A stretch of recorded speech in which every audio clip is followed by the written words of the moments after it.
de l'Aleki? Mais je ne sais pas en quoi protéger la mémoire de leur fils pourrait s'exprimer en défilant dans les rues avec un cercueil. Je ne vois pas en quoi cela est possible, cela est normal. Vous savez, les chefs traditionnels de notre pays sont les auxiliaires de l'administration. Ça a été dit depuis la loi constitutionnelle de 1977 qui a été réaménagée, je crois, en 1996 et qui confirme ce rôle des chefs d'État, des chefs traditionnels de premier, que ce soit de premier ou troisième degré, qui sont véritablement les auxiliaires de l'administration. Mais en tant que tels, depuis 1996, ils sont devenus même des salariés. Ils sont devenus salariés. Ils perçoivent des salaires qui partent de 50 000 au-delà mensuellement. Alors lorsque vous êtes auxiliaire d'une administration, lorsque vous êtes salarié d'une administration, vous en dépendez totalement.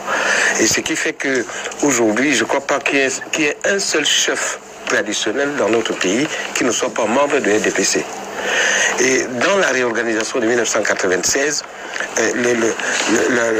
la passation de pouvoir d'un chef ne dépend plus seulement de la parenté, c'est-à-dire que le fils peut remplacer le père, ou l'oncle peut remplacer, enfin le neveu peut remplacer l'oncle, ça dépend plus seulement de cela. Ça dépend également de l'onction que l'administration publique va porter sur un chef, c'est-à-dire le sous-préfet peut décider de destituer un chef ou de ne pas l'installer.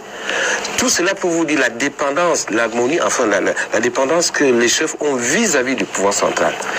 Et chez nous, lorsque nous n'avons pas encore intégré la culture de l'opposition, cela signifie que chaque fois qu'il y a une opposition politique quelque part, automatiquement, cette opposition politique devient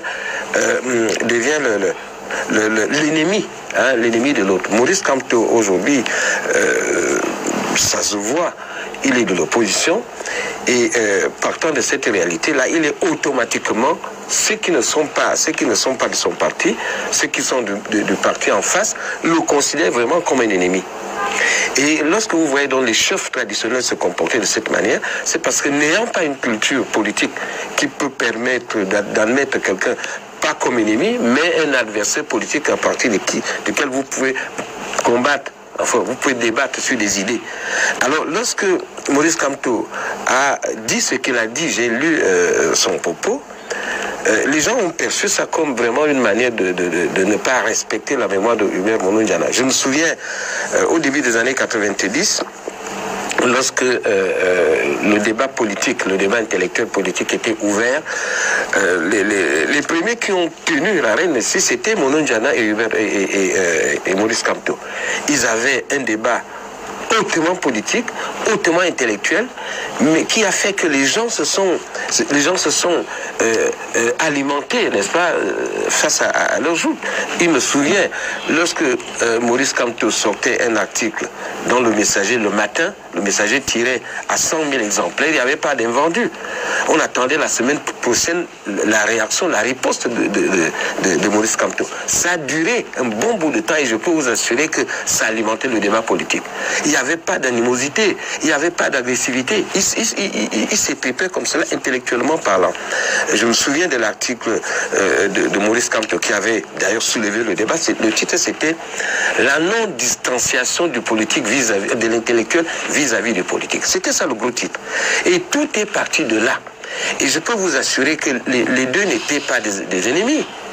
Ils se rencontraient, ils échangeaient, mais au plan idéologique, au plan politique, c'était vraiment des adversaires. Et si vous pouvez retrouver les journaux du Messager de cette époque-là, mais c'est des débats qu'on peut encore lire aujourd'hui avec beaucoup de passion. C'est ce qui fait que lorsque Monondiana disparaît, Kamto a repris pratiquement, n'est-ce pas, ses propos de cette époque-là.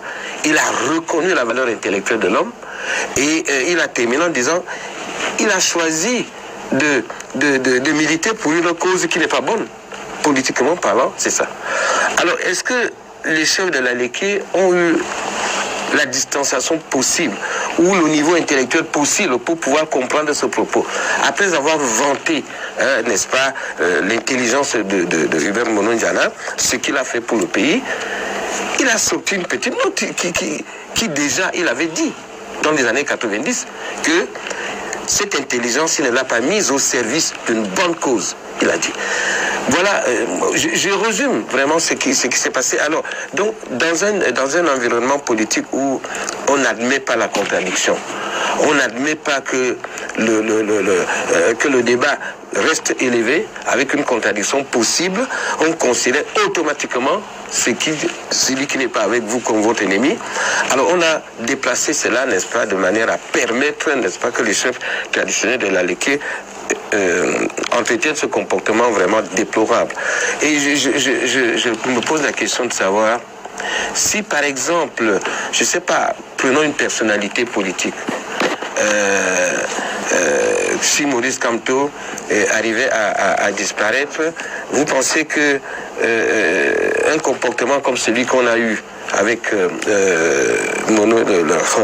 cercueil entre guillemets, le cercueil de Maurice Kamto aurait été possible, n'est-ce pas, si c'était le comportement en face? Je vais dire que, est-ce que vous pensez que si Maurice Kamto, est-ce que vous pensez qu'il aurait été, si on avait traîné par exemple Mounou Ndiana dans une région quelconque du Cameroun, vous pensez que l'administration publique aurait laissé cette attitude se développer? Non, je ne pense pas. Il faut déplorer ce qui s'est passé et je pense que les pouvoirs publics ont la responsabilité, n'est-ce pas, d'interroger, d'interpeller les gens qui ont posé cet acte-là et de les réprimer. Alors, docteur Patrick Rifoué, je l'ai... Voilà donc le professeur de journalisme Xavier Messé qui donne une orientation intellectuelle sur la sortie du professeur Maurice Kamto. Pratiquement déjà bientôt près d'un mois que cet événement-là est en train de faire les choux gras de la presse. Et quand vous écoutez sa façon de parler, vous comprenez qu'il n'est pas passionné, il n'est pas animé par l'animosité, il n'a pas des arrière-pensées que Kamto ait servi le gouvernement ou pas, il est resté sur les faits. C'est tout ce que les militants du MS demandent à des pseudo-analystes qui se prêtent sur le jeu politique en biaisant la compréhension. Là, il parle d'abord d'une histoire de 90 et il parle qu'il a repris tout simplement la façon dont il communiquait. Il parle également qu'il y en a des archives dont on ne parle pas en l'air. Ça, c'est du côté de Kamto. Du côté des chefs, il dit qu'il y a un manque d'éducation politique. Et le fait qu'ils sont auxiliaires de l'administration et donc faire un certain nombre de choses pour plaire à ceux dont provient leur salaire. Lorsqu'on vraiment, quand on met tous ces deux aspects ensemble, le débat est clos. Il est clair qu'on est dans un parti, ce qu'on appelle parti État, que le Cameroun n'est pas une démocratie, qu'on est encore à l'âge de la pensée unique, qu'aujourd'hui être opposant au Cameroun est très risqué, parce qu'on peut tout penser de vous et la mort n'est pas loin. C'est ça qu'il faut déduire. Mais également dire que ne pas revendiquer les valeurs de la démocratie dans ce genre de système, eh bien, c'est se donner la mort soi-même. Parce qu'il suffit qu'un membre proche de vous soit brouillé dans un système peut-être à la recherche d'un travail, à la recherche d'un service, et que vous commencez, à votre tour, de commencer à broyer parce que ça vous est touché de l'interne. Et pourtant, les signes sont déjà bien dessinés au mur qui a fissure sur ce bâtiment dont nous considérons comme la démocratie. Nous n'allons pas forcément attendre que cela nous se rapproche ou bien que la maison commence à tomber avant qu'on s'en rende compte véritablement qu'on avait la possibilité. Parce que je le dis et je le réitère, nous en tant que citoyens, nous avons la possibilité de bien mener notre pays. C'est un jeu de nombres. C'est un jeu de nombres. Un jeu de bonne foi.